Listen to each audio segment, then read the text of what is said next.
I'm Jackson.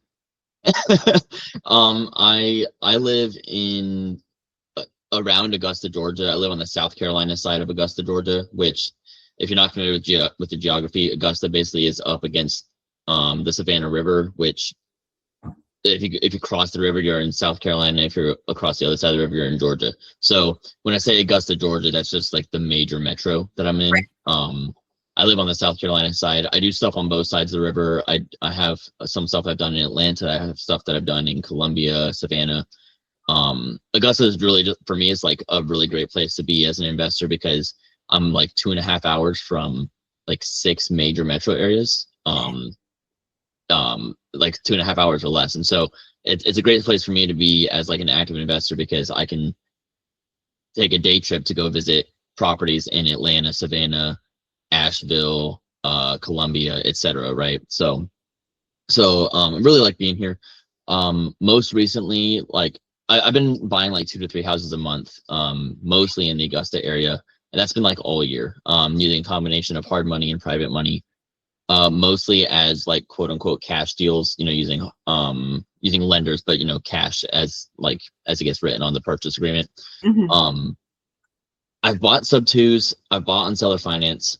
I'm a little exhausted on those because they're cool and exotic, but then they lock your capital up for like pretty much forever. And so if it's not like something where you get like a killer deal with killer cash flow, or you don't need like tax benefits, I personally am not really looking for buying them at this time. Right now, I'm mostly buying either mortgage methods that produce cash at closing, and I'm buying single family like fix and flip type homes. Now, my Buybox and the way I kind of like underwrite my properties as like before I buy them is I basically look for kind of 3 things. Most of the time, the ARV is going to be between 180 and 225. And the reason for that is when I go refinance with the DSCR loan, if I have to, or if I plan to, 80% of 180 to 225 is going to carry a payment of between $1,400 to, let's say, like $1,700. In Augusta, that number cash flows as a rental. And so even if I'm buying it as a fix and flip with the primary strategy being to sell, I'm still buying it with the knowledge that like, hey, market has been kind of rough this year.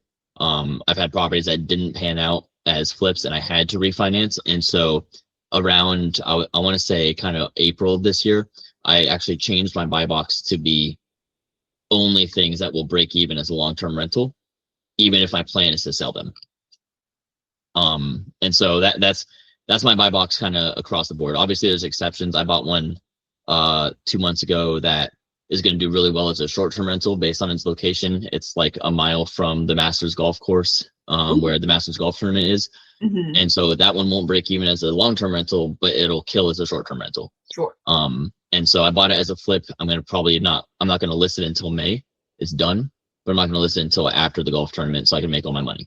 So that's kind of how I run my buy box right now is, I've been beat up enough times on deals that should have been great flips. The comps were there, the pictures were good, but it was like no walkthroughs, no offers. It was really weird. And I'm like, okay, well, I need to be able to not just bleed out on properties. And so I changed my buy box to basically say, hey, I'm buying it with an ARV between kind of 180 to 225, because I know for a fact that if I refinance that into a DSCR loan at 80% loan to value, my 70-ish% of the 180 to 225 is going to get paid off, and I'll be breaking even as a long-term rental pretty quickly.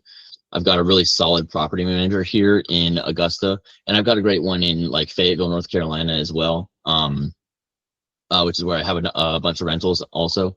And I mean, they fill my rentals within usually like 3 weeks of listing. And so it's not something where I'm like concerned about finding a tenant. It's just a matter of, hey, I put this on market. If I haven't received any offers in like 45 days, I'm not really interested in waiting longer. to just change exit strategies. I'll like if it's been 45 days and if I have a lot of like walkthroughs and no offers, that's one thing. But if I'm kind of low on walkthroughs, there's no holidays, we haven't really gotten any like realistic offers, then it's like, hey, I can sit on this for 2 years and try again. You know, in 2 years I'll just resell it.